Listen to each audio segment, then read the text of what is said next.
नमो विष्णुपादाय कृष्णपृष्ठाय भूतले श्रीमते भक्तिवेदान्त स्वामी इति नामिने। Hare Krishna, everybody. This is the 13th chapter. We finished 12 chapters out of 18, which means we just finished 2/3 of Bhagavad Gita. And here is the last 1/3. It is the 13th chapter. It's known as Kshetrajna Vibhaga Yoga. This is a Jnana chapter. It's going to deal with nature, the enjoyer, and the consciousness. Now, out of all the chapters, that is 18, first 6 chapters dealt with how to attain bhakti through work, through karma yoga or jnana yoga, ashtanga yoga. It was all involving work, how to develop bhakti. The central 6 chapters dealt with bhakti itself, with 12th chapter being named bhakti yoga. So they dealt exclusively with the speciality of bhakti yoga, and the last 6 chapters deal with jnana. The question is, why jnana if the whole summary of Gita is bhakti? It is because, as I just said, first 6 chapters help us achieve bhakti through work, whereas the central 6 chapters, which is the heart of Gita, talk about bhakti yoga itself and how to develop bhakti. And the last 6 chapters help us attain bhakti, achieve bhakti by jnana, because jnana, knowledge, also helps us develop bhakti. Bhakti Devi, she's a deity.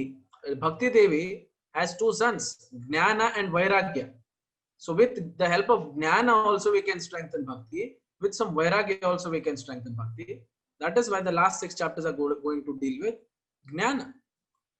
This chapter is a little difficult if you don't pay attention. So I would request you to pay attention. Here are the questions. Here is the question that Arjuna puts forward. Arjuna asks, what is Prakriti? What is Purusha? What is Kshetra? Who is Kshetrajna? What is Jnanam? What is Jnana? And what is Jnaya? What is the goal of knowledge? So the Lord says Prakriti is material nature. We all know that. In India, too, we commonly, this is the word used in every home. Prakriti is nature, material nature. Purusha is enjoyer, that is the Supreme Lord himself. But we also sometimes think we are enjoyers, and even we try to enjoy, but our enjoyment often ends up as punishment. So we are not real enjoyers. The Lord is the supreme enjoyer. He is the original enjoyer. Now, what is Kshetra and Kshetrajna? Kshetra is body. This body that we live in, Sharira, is Kshetra. It is the field.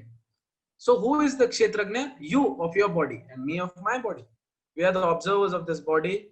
So we can say we are the knower of this body as well. So yes.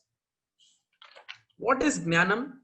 Understanding the difference between Kshetra and Kshetrajna is Jnana. That is why everything else is just skill. We learn for filling our belly. Real knowledge is knowing the difference between Kshetra and Kshetrajna. And what is the goal of this knowledge? Gnaya. Where do I go with this knowledge? Like with engineering knowledge, you pass the exam and your goal is to get a job. So knowledge and the goal of knowledge are often different in this world that we live in. The object of knowledge might be nuts and bolts, but the goal of knowledge is to earn money. They are quite not on the same page. The knowledge is difference between the Kshetra and Kshetrajna. The knowledge of difference between Kshetra and Kshetrajna is knowledge. And the goal of knowledge is Paramatma, because by understanding that I am not this body, I am the soul, and realizing that I am Atma, I can understand who is Paramatma and what is his position. And this chapter is going to help us with that. So this is what Arjuna says. Arjuna said, "Oh my dear Krishna, I wish to know about Prakriti, Purusha, the field and the knower of the field, and of knowledge and the end of knowledge." The blessed Lord then says, this body, O son of Kunti, is called field, and one who knows this body is called the knower of the field. So we can agree with this definition, can't we? I am the knower of this body. But am I? You can use the chat box or unmute yourself. Are you really the knower of this body? Does anybody has a comment? Does anybody have a comment? Do you think you are the knower of this body and you're the only knower of this body? Has anybody ever had this happening in their life? They were watching TV some time in the night and they just fell asleep, especially in childhood. I'm sure this has happened with me many times. Watching TV and I just got so tired from the day. It's Saturday or Sunday night. I just fell asleep when I was a little boy. And next day morning I wake up and I'm not in the hall. I'm not in front of the TV. I'm on the bed and I'm suddenly shocked. What happened? And then after one or two times, it was either my father or my mother or somebody just picked me up and put me on the bed. So although I am Kshetrajna, I am not the ultimate Kshetrajna because my consciousness goes in and out. Yes? Is there anybody who disagrees? Are you conscious even when you're asleep? No. This body consciousness just does go out sometimes. So the Lord says, He says this, Kshetrajnam chapi mam vidhi sarva kshetreshu bharata kshetrajnayor jnanam yata jnanam matam mama. O son of Bharata, you should understand that I am also the knower in all bodies. And to understand this body and its owner is called knowledge. That is my opinion. So although, see, there are three states, these pictures, these paintings represent three states of consciousness. Here, this person is very awake. He's talking to some wife or girlfriend or whoever it is. He's in his office, he's smoking, he's reading book, he's doing his work, he's talking to his wife, his whole day is going on. And you can see that inside, here, there is the Kshetrajna, which is him. And here, there is Paramatma, who is the Kshetrajna. And both are wide awake, both are perceiving what he is doing. Then maybe he gets home and on the bed he's like in front of the TV or whatever, he's getting drowsy a little bit. And in that drowsy state, if he was watching a game, if he was watching cricket and he fell asleep, he starts to dream about playing cricket. If he was watching some quiz show, he imagines he is the contestant in that quiz show. So his consciousness has left the body and his consciousness is playing around, but the Lord is still the witness. He is still witnessing what is all happening. And then here he is wide asleep. There is no consciousness anywhere. He is in deep sleep and the Paramatma is still very conscious. So the Lord, the Supreme Lord is the ultimate Kshetrajna. Can we agree to that? Yeah, we can. Now the question is why? Why is the Lord observing? The Lord has a lot of Lord has his devotees to play with. He has his leelas to be done. But he is also interested in us. Why is that? Anybody? You have the unmute option. If anybody has their own theory, they can put forward. Why is Paramatma accompanying us? Why is he always with us? Yeah. Anybody? To guide us into the right path, so that we should always follow the good path. He's always he always be in the sense like an inner voice. What I feel that. Yes, Mataji, but it does not disturb us when we are doing some nonsense activity as well, no? Like this man here, he's smoking, but the Lord is not stopping him from smoking. He's quietly witnessing. Why is he even witnessing? Probably he is waiting for the Jivatma to realize him or call him sometime when he is in need. Yes, that is totally true. But also, he cares for us. Anybody else? He cares for us. Exactly. Very simple answer. Yes, Prabhu. Very simple answer. He cares for us.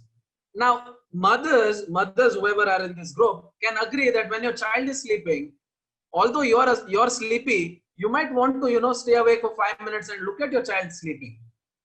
Well, the child is not going to be benefited by you looking at the child, but you find happiness in watching your child fall asleep. Or when you drop your child off to school and the child just runs, does not even look back, and the child is running, even that gives you happiness. The Lord is the ultimate mother. That's what we've been discussing from the last few chapters. Like he is the ultimate lover. Yeah, he is the ultimate father. He is the ultimate mother. He is the ultimate lover. There is nobody who cares for you more than he does. And that is why, and also the Lord has the power to be with you all the time. That is why he chooses to be with you all the time. Although you are not aware that he is aware, he is still aware. So that is the kind of love that he has. Kshetrajnam chapi mam vidhi sarva kshetreshu bharata. You might be aware of your body, that too maybe 18 hours out of 24 hours you might be aware of your body, but the Lord is aware of your body 24 hours a day, 7 days a week, and not just you, your neighbor, your friends, everybody, the entire universe, wherever there is a living entity, the Lord is, and not just living entity, he is also aware of all the non-living entities as well. He is super conscious, and that is because he cares, he loves us, like Mohan Prabhu said. And that is why. So now let's try to symbolize this. Let's try to understand it in a little better way. Here's a field, here's a big field, probably in America. And here is a farmer. Well, yes, he's a farmer and he has this much land. That's a quite big span of land. But he is only aware of what is happening in his piece of land or his plot. He might know there is a burrow here, there is a rabbit's burrow here, there is some infestation here, there is an anthill here, there is a tree here. He knows in pretty good detail about his own piece of land. But we should not forget that there is another Kshetrajna up here. Just like the sun is conscious, sun is visualizing the entire span of earth, Paramatma who resides in everybody's heart is also very, very conscious of everything happening in every nook and corner of this world.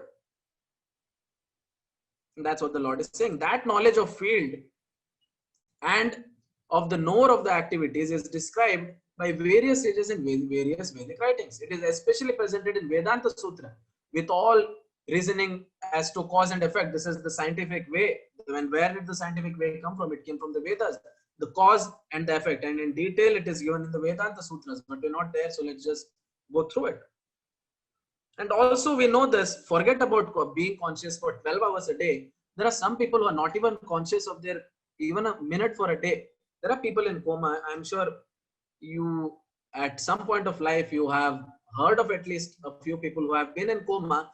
Their brain activity is flatline. If you do the EEG, electroencephalography, you find that their brain has basically no function. The brain, it's called vegetative state because it is giving as much reaction as a vegetable. That's what the state is called, vegetable state they call it. But still there is no brain in charge, but still the whole body's functions are going on.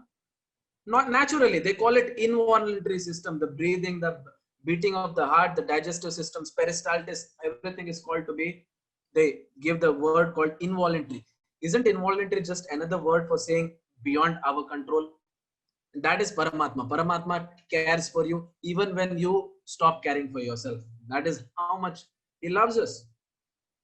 Now, that's it. Kshetra, Kshetrajna and Krishna is the ultimate Kshetrajna. I don't even know about my own body as much as he knows about my body. We can agree with that. Now let's try to understand. This is called as Panchakosha. This is 5 stages that we see people in, not 5 exactly, maybe 4 we have seen people in. So koshas, Panchakoshas, first is Annamaya Kosha, not just people, even animals you can see in this level. Annamaya Kosha is you feed somebody and they are happy. They're just happy. They say, Pet bhar gaya, ho gaya. They say, stomach is the God I worship. Food is the God I worship. They have their own conceptions. But anyway, person, his belly is full. He is happy. He has no worries. Full stop. Yeah, we know many people in this category. It's not wrong. It's the beginning. They're somewhere. Now, Prabhupada said something. Prabhupada said, the founder Acharya of ISKCON said, this is the minimum state where people should be. Because if they don't have full, if the stomach is not full, it leads to crime. It starts to the basic necessity of life, which is food. If that is not provided for, the people start becoming, useless people. They start to become useless and they start to become even bad people. That is why in the Shastriya times, the temples used to give out food free of cost. The food used to be available in the temples afternoon or night. At least once a day, the food was available. And sometimes even now, you can see, especially in the Sikh community, they make sure everybody has enough food, irrespective of what religion people belong to. Because this is the basic necessity of life. And if this is not there, there is no chance of further advancement. You cannot come above. So this is the basic necessity. Annamaya, okay? Once the stomach is full and regularly full, and a little bit of Lakshmi has started to accumulate, some money has started to come in the hand, you know, stomach is full, then you start thinking about money, and a little bit money you have, you start becoming a little worried. You become pranamaya. That is, pet bhar gaya. When I'm asleep, what will happen if somebody comes and steals? I'm asleep now. Once I'm asleep, I won't be conscious. What if someone comes to my home, steals all my bags of rice or all my money? So at this stage, the person starts to become a little nervous and is fearful for his body, and he becomes pranamaya. And he starts getting securities, insurance, locks, big gates, big compounds. At this stage, he's called to be in pranamaya level. He's above annamaya because yes, he has enough food. Now he's worried about safety. Yeah, we can understand. So far we have understood. Above this, we also find a lot of people in this level. They are Jnanamaya, also known as Manomaya. Stomach is full, they are safe. Now they start this level. I also call it ignorance is bliss. They don't know much, but they start talking a lot. Majority of the people in their 30s and 40s we see here, uncles and aunties we meet, they'll just talk. Yes, some of it has some sense, but majority of it is they're just repeating themselves. They just said something, then they repeat themselves again.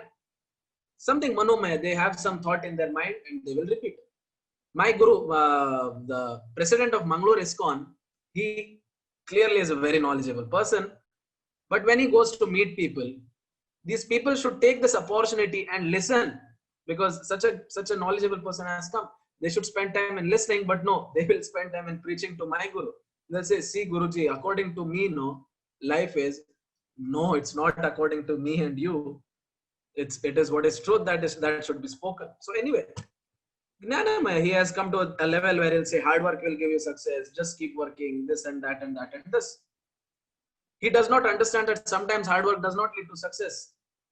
We have experienced this a lot of times, or at least we have witnessed this. So much hard work is going on, but the person is not victorious in his path. What is wrong? Jnanamaya person cannot answer this. But when you go to a Vijnanamaya person, very, very few people in the society are in Vijnanamaya. They have some insight. They say, okay, he's working so hard, still is not able to achieve his dreams. There is something to do with karma. You know, he starts to understand Vijnana, Vishesha Jnana. He knows I am not this body, I am the soul. And as the soul, there is only so much I can do. And with this body, whatever I do, it's not compulsory that I get some result of this activity. There is the laws of karma. He has started to understand a little bit of the intricacies. Yeah, we can understand. We have seen a lot of people in this level, haven't we? He starts to realize, I'm not the body, I'm the soul, laws of karma, and I'm not in control of everything. There is someone superior in control. But the problem is, majority of the people in our society stop right here. That is because they don't find the right person who can take them to the next level. There is one level higher than this, that is called Anandamaya. And at this stage, when you realize I'm not the body, I'm the soul, there is Paramatma, and I'm a servant, he is Bhagavan, I should love him. And you start getting the real Jnana, and you come to Anandamaya stage, and this is just eternal, non-stop supply of bliss. It's like you're drowning in sugar syrup. Yeah, we can understand? Now let's try to analyze this one more time. We have understood all the 5 koshas, right? Is there anybody who has not understood? Okay. So let's just go through it. First 2 stages, that is Annamaya and Pranamaya, are all about, you know, this body, comfort, also known as Sukha. Annamaya, Pranamaya. My stomach is happy, I'm comfortable, done. I'm safe, I have a sofa to sit on and there's someone with a stick outside defending my life, I'm comfortable. Comfort, at these 2 stages, you're on the body level. You're obsessed with this body and this body is everything to you. But as you come above, you have come to Jnanamaya. Let's say you come to Jnanamaya and Vijnanamaya stage as well. You come to know that this body is not everything. I have to develop my mind as well, widen my horizon, as they say. So now you start developing knowledge and you come to know that there is something beyond this body. You go to mind level, mental level, and here you find peace. You start talking your own philosophy and you find peace in that. Or you come to know that I'm not this body, I'm the soul. You find peace in that. Shanti. Yeah. Here is Sukha. Here is Shanti. But still you're not satisfied, because At this level is what there is real happiness, that is bliss. This is the level of the soul. Bliss, Ananda. So Sukha, yeah, Sukha, Shanti and Ananda. Shanti is not everything. Now again we go into the depths of Bhagavad Gita, this chapter again. The Lord says 5 great elements, that is, we know 5 great elements, right? Yeah, fire, water, air, ether. 5 great elements: false ego, intelligence, the unmanifested, 10 senses. Now what are 10 senses again? 10 senses are 5 sense organs that are input, that is your eyes, nose, ear, skin and tongue, and 5 karmendriya, 5 working organs, that is with my mouth I'm talking, so voice is my karmendriya, voice becomes karmendriya, hands, legs, anus and genitals, because even they do some work, they put out some objects into this world. So 10 senses. The mind, the 5 sense objects, that are eyes has vision, nose has smell, ear has sound, skin has warmth and touch, tongue has taste. Yeah, so these are 5 sense objects. And with these 5 sense objects, what you can have? You can either have desire or hatred. They can either make you happy or make you distressed. The aggregate altogether, the life symptom, that is consciousness and convictions. All these are considered in summary to be the field of activities. This is Sankhya Yoga. This gets a little, you can study it deeper. It gets very deep, difficult to understand. This is just the summary of it. The Lord is just giving us the summary. Now, what is unmanifested? It is pradhana. Pradhana is also known as 3 modes of material nature. It not always shows itself. When a person is quiet, very, very quiet, you cannot say if that person is sattvic, rajasic or tamasic. Tomorrow we will discuss 3 modes. The next chapter is about 3 modes. So hang tight till then. Just by looking at someone, you cannot tell everything about them. Although people say just by looking at some people you can tell, but once you start talking, you get to know more. So pradhana is that it just does not manifest itself in the beginning. Desire, hatred, happiness and distress are interactions of 5 great elements with this gross body. I will look at something, I like it. I look at something, I don't like it. So desire, hatred. I eat something and my stomach feels I'm happy, and I eat something I really don't like it. It is very bitter or very spicy. It causes distress to me. I don't like it. I absolutely hate it. Because of distress, you hate something. Because of so-called happiness, you desire something.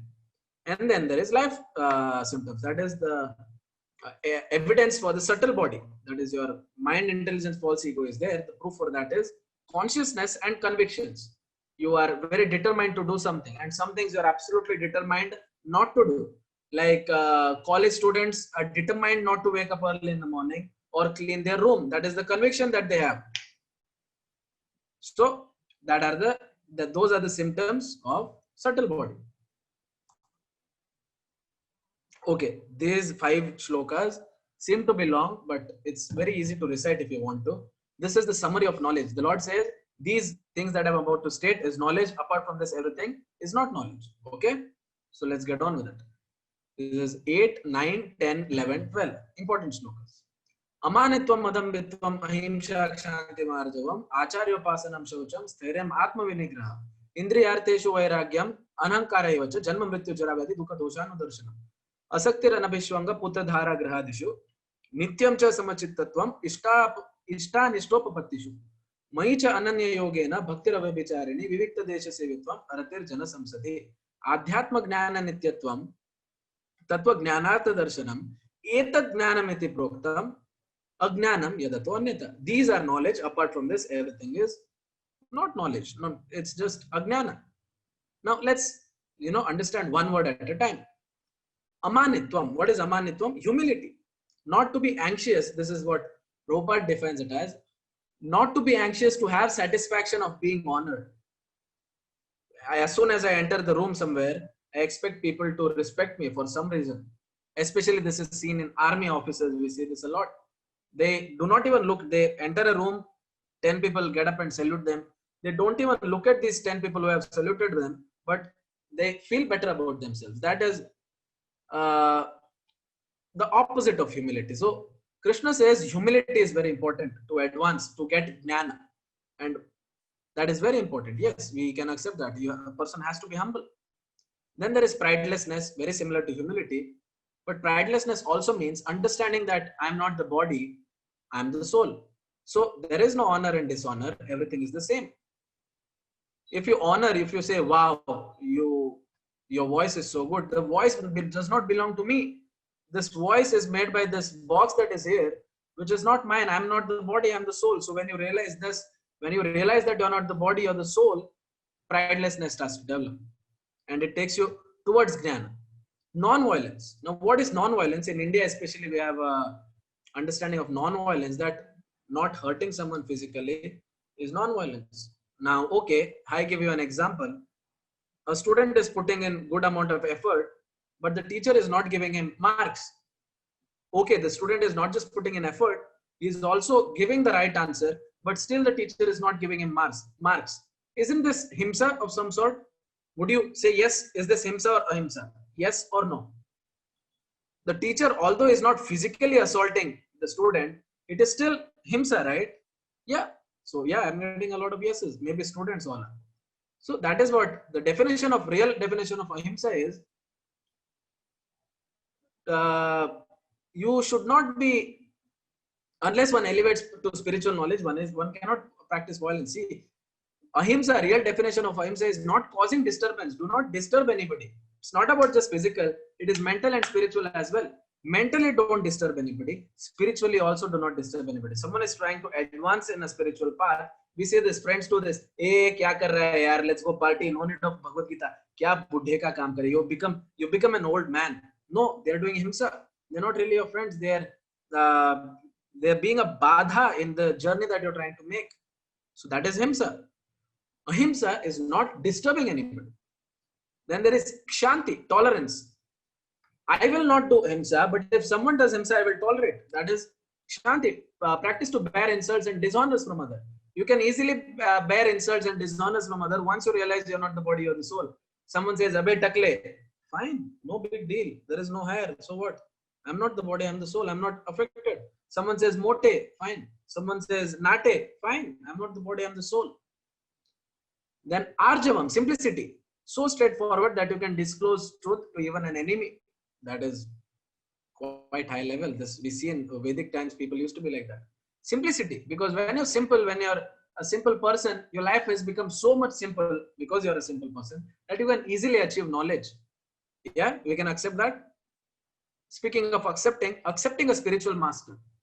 Acharyopasanam. This is very essential because we were just discussing in Panchakosha that Jnanamaya, your mental speculation, is often not exactly right. You might have the correct ideology, you might have the right concept, but some small deviation also can take you to some other place altogether.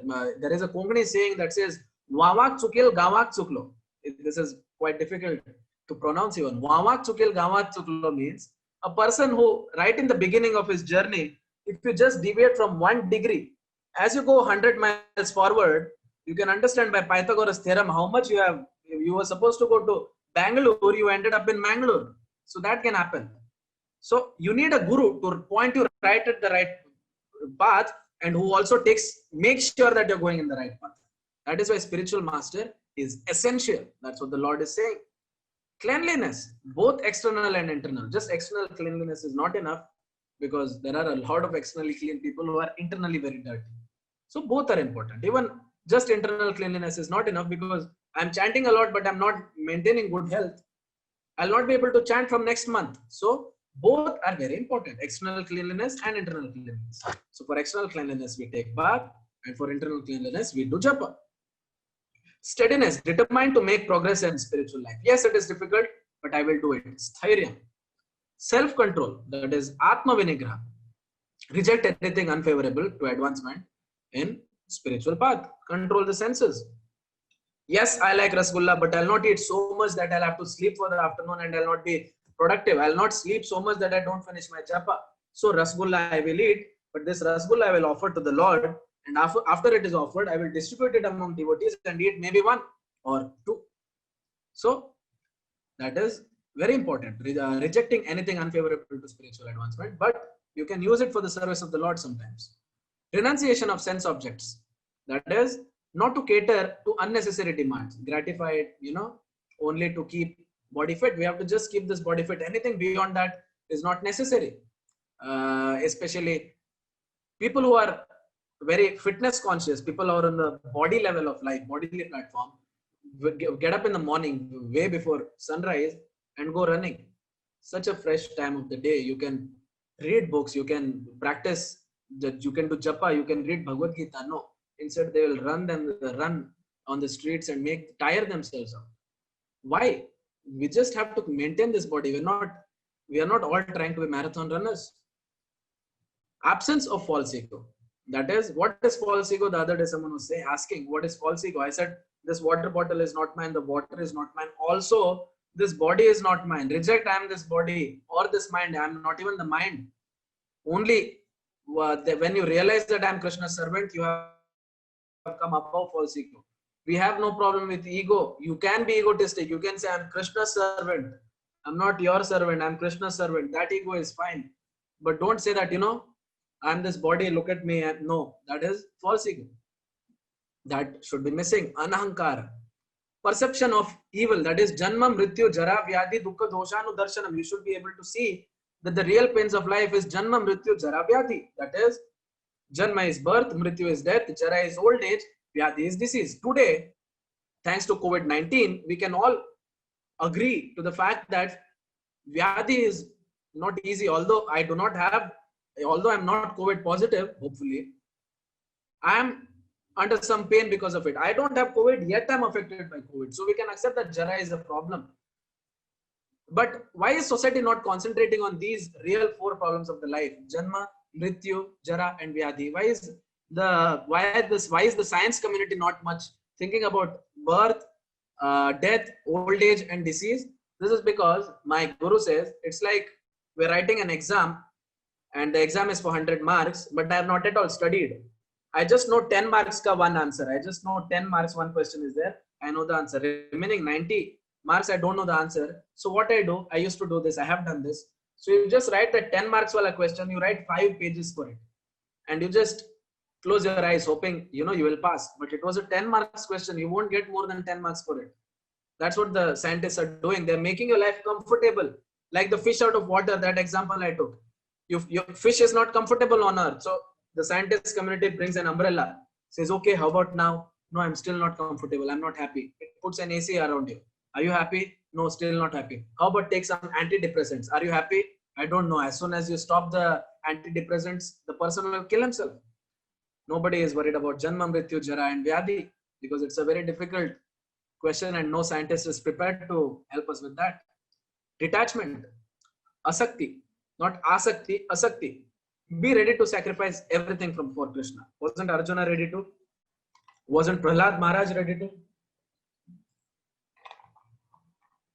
Wasn't Hanuman ready to?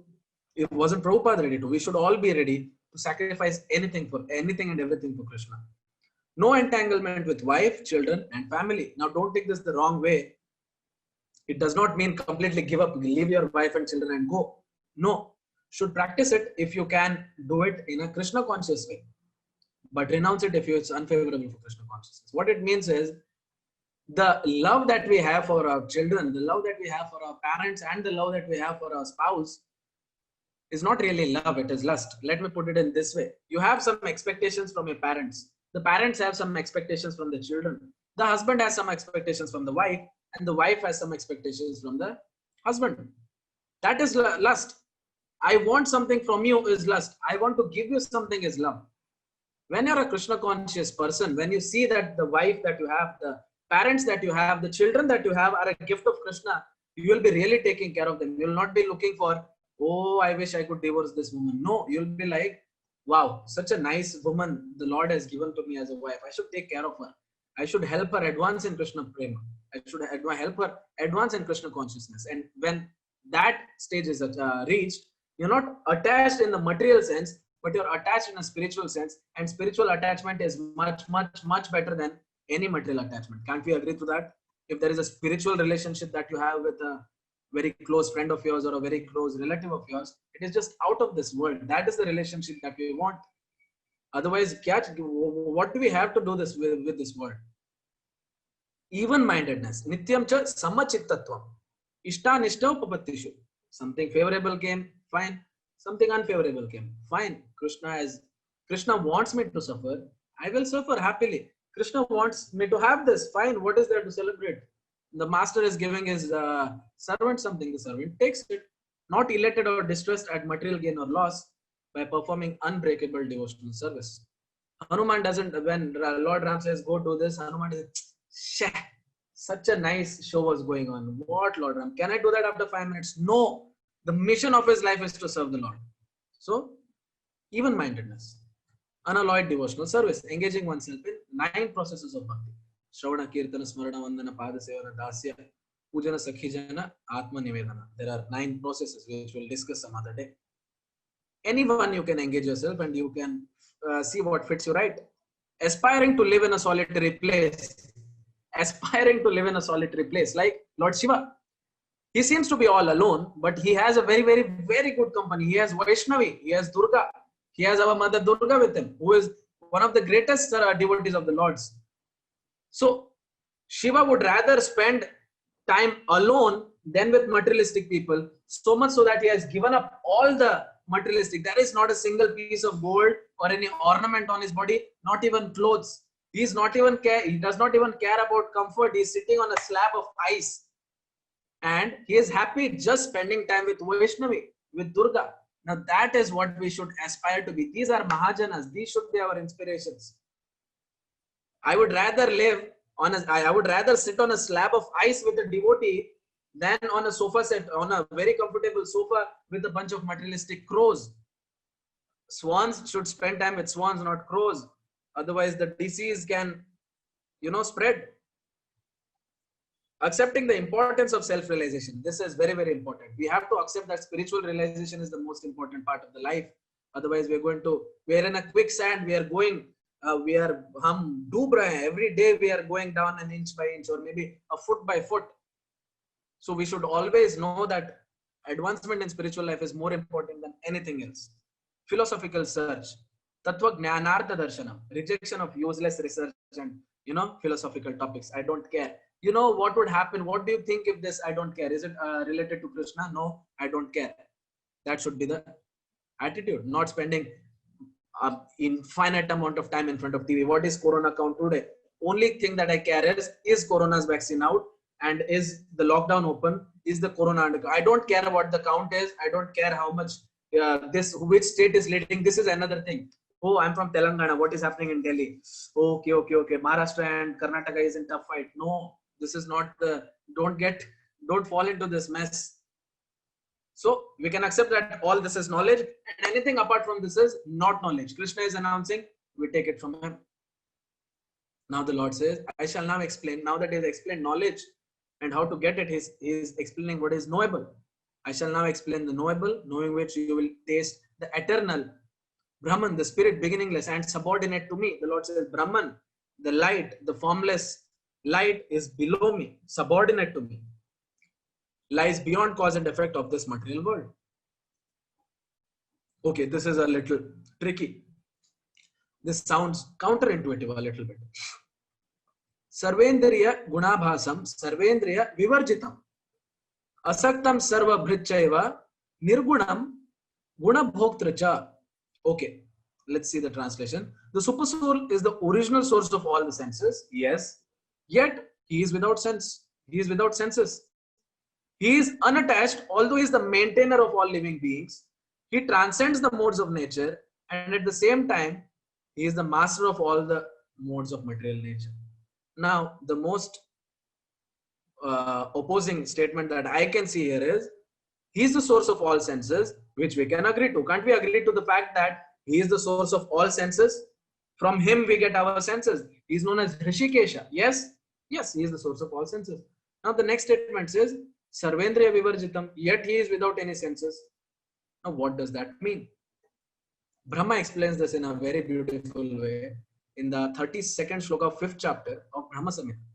He says, Angani yasya sakalendriya vrittimanti pashyanti panti kalayenti chiram jaganti ananda chinmaya sadujvala vigrahasya govindam adi purusham tamam bhajami. He says, I worship Govinda, the primeval Lord, whose transcendental form is full of bliss, truth and substantiality, that is Ananda Chinmaya Sadujvala, and is thus full of most dazzling splendor.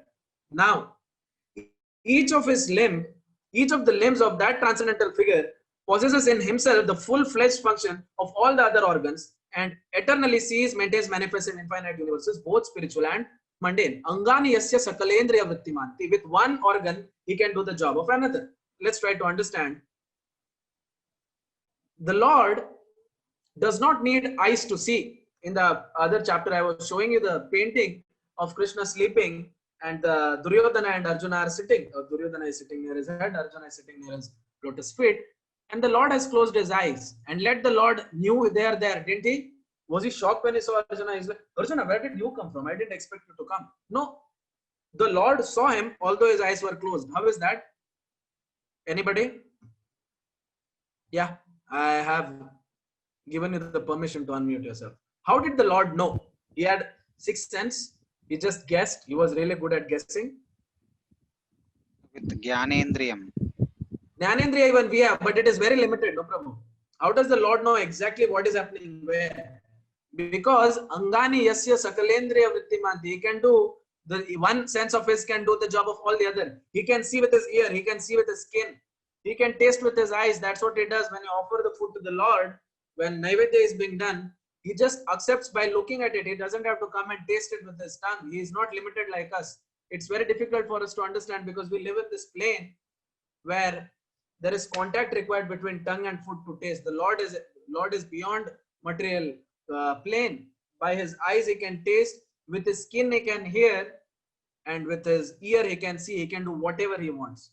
Now some might say even I can taste with my hand, but you can only taste chili with your hand. When you cut really spicy chili, sometimes you can taste it with your hand, no? Maybe that is how Lord tastes, or I don't know, but it is said Angani yasya sakalendriya vrittimanti. He can do all the jobs of all the other senses with one sense. He is infinite. So although he is without material sense, that is what is being meant here. Sarvendriya gunabhasam sarvendriya vivarjitam. He has given you material sense, but he has no material sense. And he has given you material sense because that's all you can handle. Anything beyond that will be too difficult for us. The supreme truth exists both internally as Paramatma and externally as the Lord. Lord is there in every atom in this universe. In Brahma Samhita it is also said, Andantarastam Paramanu Chayantarastha. He says he is in this Brahmanda and he is in every atom of the Brahmanda as well. In the moving and non-moving. He is there in trees, he is there in stone, he is there in moving, he is there in animals as well as Paramatma. He is beyond the power of material senses to see or to know. You cannot just look at your chest really hard and you won't be able to see Paramatma. No. He is beyond material sense. You will not be able to see him using your material senses right now. Unless he wills, unless he wants you to. Although far, far away, he is also near to all. He is far, far away. He is in Vaikuntha. He is not even in this universe. Although he is there as a representation, he is as Kshirodakashayi Vishnu, he is there. But Krishna is far, far away in Golok Vrindavan, in the central planet of Vaikuntha planets. But also is the nearest. He is Paramatma. He is right within you. So he is both farthest and the nearest. And here is a beautiful statement. He is the source of light in all luminous objects, whether it is sun, moon, or any luminous object. He is the source of light. Now you may say, no, bulb, he is not the source of light. For bulb, electricity is the source of light. Yeah, electricity is the source of light for bulb. I agree. But where does the electricity come from? It comes from either, geothermal or due to the water falling off of some height. Now the water is falling off of some height because water went to that height. Water went to that height because of evaporation. Evaporation happened because of sun, and the light of the sun is because of Krishna. So no matter where you go, Krishna is the ultimate truth. He is the source of light for all luminous objects. He is beyond darkness of material and is unmanifested. He is knowledge. Like we're discussing Bhagavad Gita. Bhagavad Gita is his. He is Bhagavad Gita. He is the object of knowledge. With Bhagavad Gita, what do we get? We get Krishna. He is the object of knowledge as well. And what is the goal of knowledge? The goal of knowledge is to get Krishna, to be with Krishna. Goal of knowledge is also Krishna. He is the goal of knowledge, and he is situated in everyone's heart as well. He is the light. He's the source of light. He is the light itself. He is the knowledge, and he is what goes in us also. And he is Paramatma. He is present in our heart. So that was understood. Okay. This is the 19th shloka. Thus, the field of activities, that is body, knowledge, and the knowable, have been summarily described by me. Only my devotees can understand this thoroughly, and thus attain to my pure nature. There is a concept that this Atma and Paramatma relationship is explained with two birds. Both the birds are sitting on a branch of a tree, and the fruit, one bird eats the fruit, another bird just observes. See, here is one bird with represented one Atma, that is us, represented by this bird, is eating a pomegranate, and the Lord is just observing. Lord will not engage in this eating of the fruit. It is be doing all the nonsense activities. My Guru also, in one of his classes, he once said that the Supreme Lord Paramatma comes with us everywhere. Like, anybody has dogs here? Yeah, you can just say yes if you have a pet dog with you. No, nobody? Yes or no? Okay, I'm getting no's, but at least you might know someone who has a dog, and they take their dogs out every evening or every afternoon for you know what, for this and this. And when the dog is passing stool and urine, is the owner also passing stool and urine? So the dog finds a pole and starts to urinate on the pole. Does the owner also start urinating right there? I hope not. And when the dog starts making this, does the owner also start doing it? No. Similarly, the Lord has accompanied us in this universe, and he's looking at us doing all this nonsense activities of sense enjoyment. He's like, what are we doing? We're basically passing stool and passing urine. That there is nothing spiritual in any activity that we do in our usual day-to-day life. The Lord is just looking at us, like holding the chain, and is like, are you done? No. The owner will never pull the dog saying, enough, you have done this enough, you have done this enough, keep some for tomorrow. No. The owner just sits there and stands there looking at the dog do all this. And once the dog is done, he takes it back. Similarly, the Lord accompanied us. The Lord is accompanying us in this body. He's just looking at us, doing all the nonsense activities. And once we're ready to go back, he'll happily take us back.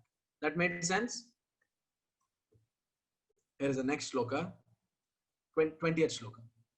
Material nature and the living entities should be understood to be beginningless. We are also beginningless. There is no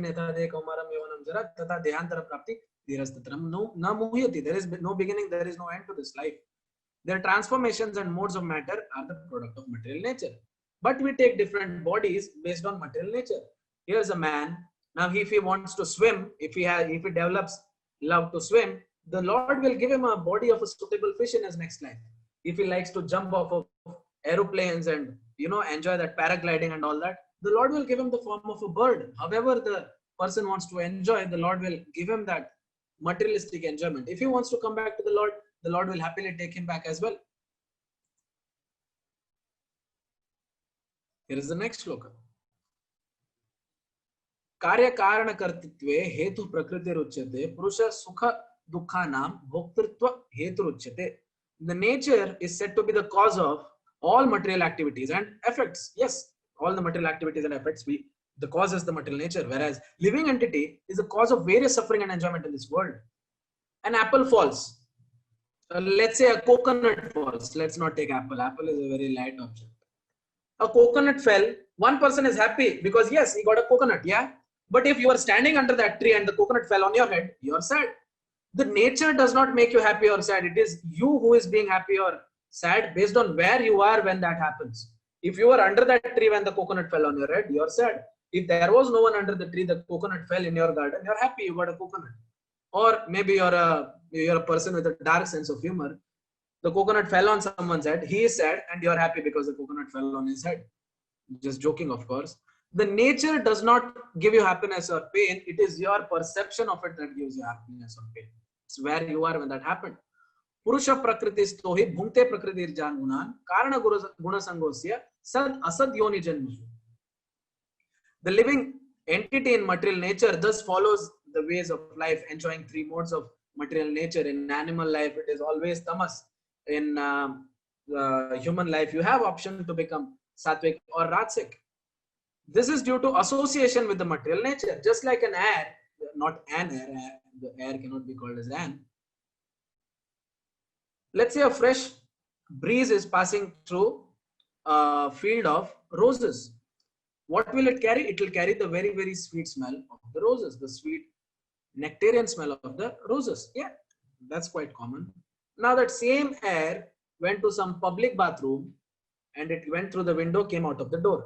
That same air has become very, very dirty and abhorrent to smell now. What is the karana? Karana Gunasangva said, associated, just when it was passing through the garden, it was associating with the petals of the rose, so it carried that smell. That very same air went into some bathroom and it associated with all sorts of nonsense materials, and it got their association and came out. Similarly, we are like that air. The people that we associate with, we are going to take on some of their qualities, so we have to be very careful whom we spend time with. Sad asad yoni janmushu. Even the next life is going to be determined based on whom we like, because Lord doesn't want to put us where we do not like to go. So the Lord, you like to spend time with such people, fine, take birth among them. The Lord is not punishing us, He is just enabling us. Upadrashtanumantascha bharta bhokta maheshwarah paramatmeti chapi yukto dehismin purusha parah. Yet in this body there is another transcendental enjoyer who is the Lord, the supreme proprietor, who exists as the overseer, the permitter, and who is known as super soul. Yet in this body there is another transcendental enjoyer, the Lord says. We are not transcendental enjoyers. We are not even enjoyers completely. Any enjoyment that we try to do ends up in pain. I like to eat a lot of sweet. Well, the pancreas are going to give out soon, and I'll get diabetic, and that the punishment will be I'll never be able to eat sweet again in my life. So no, I'm not the enjoyer. I like to eat a lot of salty, spicy food. Blood pressure, you cannot eat that anymore. I like to do a lot of jumping and all that. Well, arthritis, the joints are going to give out soon. So no, I try to enjoy, but I'm not successful. I'm not successful for a long duration. I enjoy for a short while and suffer for a long time. The Lord is the transcendental enjoyer, the Lord is the supreme proprietor who exists as the overseer, permitter, who is also known as the super soul. Paramatma. Paramatma iti chapyukto is also called as Paramatma. 24th sloka. One who understands this philosophy concerning material nature, the living entity, and the interaction of modes of nature is sure to attain liberation. He will not take birth again, regardless of his present position. Does not matter where he is. If he is in knowledge, he will make his life better, and the Lord has complete faith in him. Yeah, we can agree to that. Some perceive the super soul with themselves, within themselves through meditation. You can see here. Some they meditate and they realize that super soul is within them. Congratulations to them. Others through cultivation of knowledge. You can see here, a sage is busy reading the texts. He realizes the supreme soul, super soul, Paramatma, with cultivation of knowledge. Still others through working without fruitive desires. You can see here, a person is working on the field without fruitive desires. He's planting the seeds. He doesn't know if it will germinate. He doesn't know if it will flood in another month. He is doing his job. So in these ways, you can realize the Lord. Again, there are those, although not conversant in spiritual knowledge, begin to worship Supreme Person upon hearing about him from others. Because of their tendency to hear from authorities, they also transcend the path of birth and death. Someone is meditating, someone has gone to Himalayas and is meditating, someone is reading tons and tons of books and realizing the Lord, and yet some are so lucky that they just meet some extraordinary people and they take knowledge and they accept. That is why Shabda Pramana is the best. It just gives you, it's the best shortcut. This is Kapila Muni and his mother Devahuti. He is telling his mother about the spiritual knowledge, and she is listening. She has taken her son as a guru, and she is listening with so much ardent interest that she becomes a great devotee of the Lord. O chief of Bharatas, know that whatever you see in existence, both moving and non-moving, is only a combination of field of activities and the knower of the field. There is field of activities and knower of the field. Any science you go to, astrology, astronomy, whatever, there is someone who looks at something So that is the field and this is the knower. You go to medicine, the body is the field. He knows what is happening in the body. So he is the knower. So all the fields of activities and sciences, wherever you go, there is nothing in this world, there is nothing in the existence in this world free of field and activities, you know, activities of field and the knower of the field. I hope that made sense. Samam sarveshu bhuteshu tishtantam parameswaram vinashyastu avinashyasyantam yaha pashyati sapashyati. Now, in Indian culture, we have this commonly, we do this. Someone accidentally, we were sitting in some place and someone passed by us. Accidentally, my leg touched that person. I immediately apologize. I said, oh, I'm so sorry. Why is this tendency there in Indian culture? Majority of Indians, why do they practice this? Because deep inside, we know every body is a temple. In every body, there is Paramatma. And accidentally, I, disrespected a temple. Although he is not aware that Paramatma is within him, although I am also not completely aware that Paramatma is within him, but intuitively I just know that practice is within us. So I immediately apologize. Because one who sees the super soul accompanying the individual souls in all bodies, who understands that neither the soul nor the super soul is ever destroyed, actually sees. If you can see this, the Lord is saying you are actually seeing. Tattvadarshi you are. One who sees the super soul equally present everywhere, in every being, does not degrade himself by this mind. Thus, he approaches the transcendental destination. You're not going to disturb anybody, and hence you will achieve your goal. One who can see that all activities are performed by the body, which is created of material nature, and sees that the self does nothing, actually sees. Here's a painting which is trying to illustrate that eyes are nothing but camera, brain is nothing but a mini processor, and our body digestive system is nothing but a engine. The heart is nothing but a central, control station, and our limbs, which are with the legs, which are trying to be shown as tires. Our body is just basically a robot, and we are situated in our heart. And the heart, from the heart, some control are given to our mind. And the Lord is, witnessing all this. Is the driver doing anything? Well, might be turning the steering wheel and all that, but is he physically doing anything? No. And one who knows that the self is not doing anything and everything is being done by this body actually knows.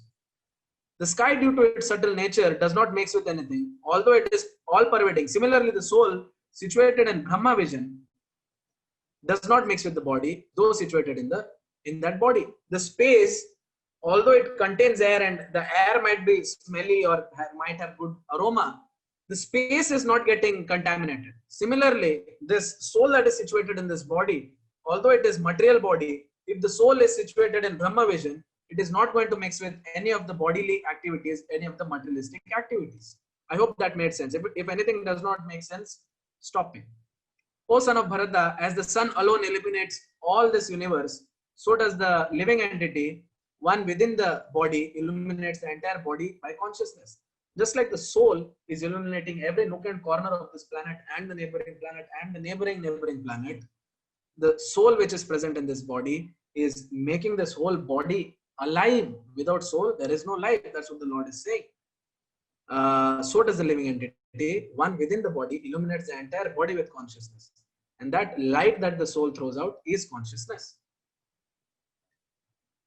One who knowingly sees this difference between body, the owner of the body, Kshetra, Kshetrajna, one who knowingly sees the difference and can understand process of liberation from the bondage, also attains the supreme goal, like Mata Yashoda. And that's why the picture is here. This is the summary of this chapter. And now I can take questions. Yes. Hare Krishna. Prabhuji, 13.32. Can you please little explain more? Sorry. 3.2. 3.3 you mean? 3.2. No. Just before that. The soul sitting. 3.0. Okay. Yeah. No, 3.0. So Okay. I'll give you an example. I can give better example to school kids. As soon as they hear the bell, let's say it is the recess bell after the second hour of the day, they were not feeling the urge to urinate just before they heard that bell. But as soon as that bell they heard the bell, the urge to urinate suddenly came, because this body has been tuned in such a way that it reacts with the material nature in a certain way. Also, the lunch break bell, the long 3 bells that they play at the lunch break, I was not hungry just before the bell, But as soon as I heard the bell ring, suddenly there was good in my stomach. In the school, it used to happen. Pavlo also explains it. He calls it his own thing. But the Lord is also saying, all the activities, 99% of the activities that we do every day is repetition of what we did yesterday. Did anybody do anything that they had not done yesterday? Has anybody done today something that they did not do yesterday? If there is anybody, please say yes. I will ask you what you did. Yeah, no. Every day is basically copy paste. Yes. Yesterday I got up from the left side of the bed. Today I got up from the right side. Okay, I brushed my upper jaw first yesterday. Today I brushed the lower jaw teeth. It's just a little bit here and there, but basically every day is the same as yesterday. And that is what the Lord is saying. One who can see that all activities are performed by this body, it's just copy paste, by the body which is created of material nature. This body is from the material nature and it is going to go to the material nature. Sees that the self does not do anything. The soul is majority of times not involved in any of the things that we do because soul is asleep. The soul we have never let the soul awaken because the soul is starving. The soul needs food and the food that the soul needs is Harinama. You start japa, soul will get activated and none of your days will be the same as yesterday. Every day will be something new. Every day the Lord will give you new service and every day is going to be Navayavanam. It will be very, very new. I have never had such a day. Every day, although I'm having this discussion with you all, none of my days are the same as yesterday. I'm always having some or the other activity. Start Harinam Japa and see how your life changes. I hope I made sense. Yeah, thank you, Prabhu. Yes. Prabhuji, sometime as you mentioned that super soul resides every body, non-moving, moving. But is there any case in the normal Kali Yuga? Is just a observer, right? He just observes what we are doing, even that is good, bad, worst things happening in the world. So, is there any chance that he will interrupt? He will interrupt if you ask him. He is the best teacher. Best teacher will let the student make the mistake and learn from the mistake. And if the student looks, I'm not able to, the teacher will come and take charge. Similarly, if you look at the Lord and looking at the Lord is not, hello, need some advice. This question, science question is quite difficult. Lord, you know everything, right? Tell me what is the atomic mass of sulfur. No, not like that. If you completely surrender to the Lord like Arjuna did, he will instruct you personally. But look at the level of surrender Arjuna has given. You know how much Arjuna has lost for the Lord and how much he gained from the Lord. If you are ready with that conviction, he will come right now, stand in front of you and instruct you. But we are not. So we take his words from Gita and through Gita he guides us. Okay, Prabhuji. That means for a person who actually intervene and asks him for help, surrenders, then only he will help. Yes. Otherwise, the person who is doing really bad thing at that particular moment, he will just observe the thing. That's it. He is under Maya. He is not under Krishna right now. If he is obsessed with some nonsense activity, Maya takes care of him. Krishna is there, but Krishna is so sad and upset. Okay, Prabhuji. Sir, when we do any wrong, like when we copy in few exams, our concise always says, no, you're doing a wrong. No, you're doing a wrong. And what is that then? That is your, see, the mind, there is something called as, tomorrow we'll be studying, good question, Sattva, Rajas and Tamas. None of us are completely Sattvic, none of us are completely Rajasic, none of us are completely Tamasic. So tomorrow we will discuss, when these three concepts are discussed, you'll be able to know what is that moral compass within you, why do you have this conviction to achieve something, and why are you lazy sometimes.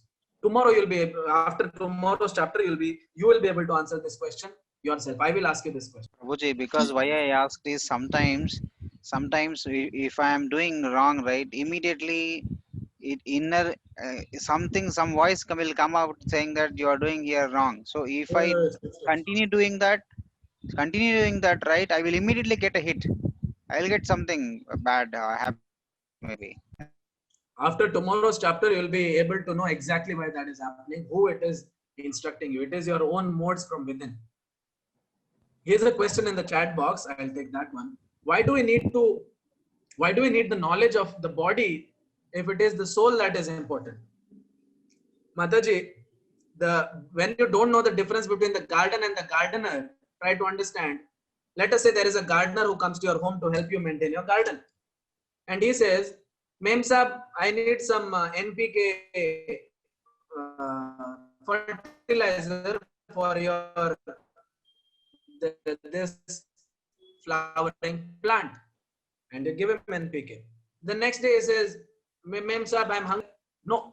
So for you to take care of the garden correctly, you should know who is the gardener, what gardener needs, and what is the garden, and what garden needs. So in this body, if we want to achieve the Lord through this body, we should know what is the body, how to take care of this body, and we should also know who is inside, who is the actual person inside, and how to take care of that person inside, how to take care of us.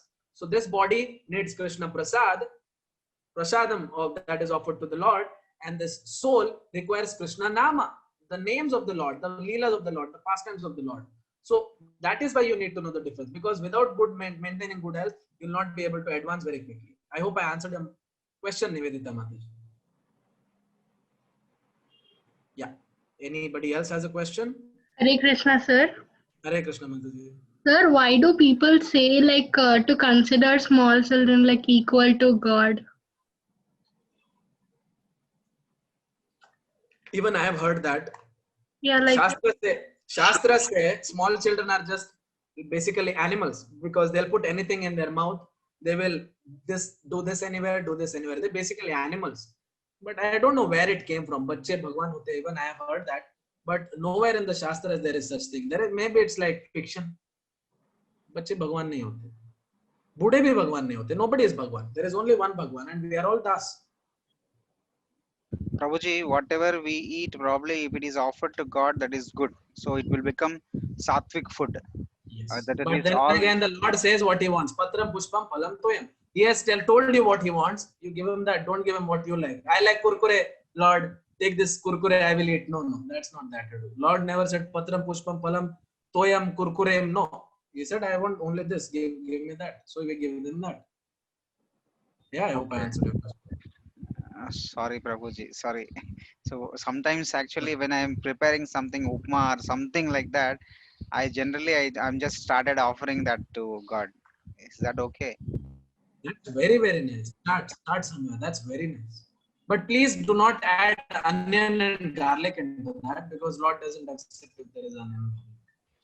Okay. Yeah, is that okay? Yeah. Anybody else has a question? There are no dumb questions. Don't worry. If you feel like asking, you go ahead and ask. Yeah, Rishik Ponnappa Prabhu, go ahead. Sir, can we control our soul? Oh. Now, when you say, can I control my soul? Who is this I? We. Now, let me talk about you. You want to control your soul, no? But Yes, you are yes. soul. But you are soul. But our mind. Your soul is the supreme Just, controller. Under the control of the soul is intelligence. Under the control of intelligence is mind. Under the control of the mind is senses. There is the only person above the soul is Supreme Lord. You cannot control your soul, but you can make your intelligence follow your soul's directives. And that is after you become a devotee. After you accept the Lord as the Supreme and I am His servant, everything will follow.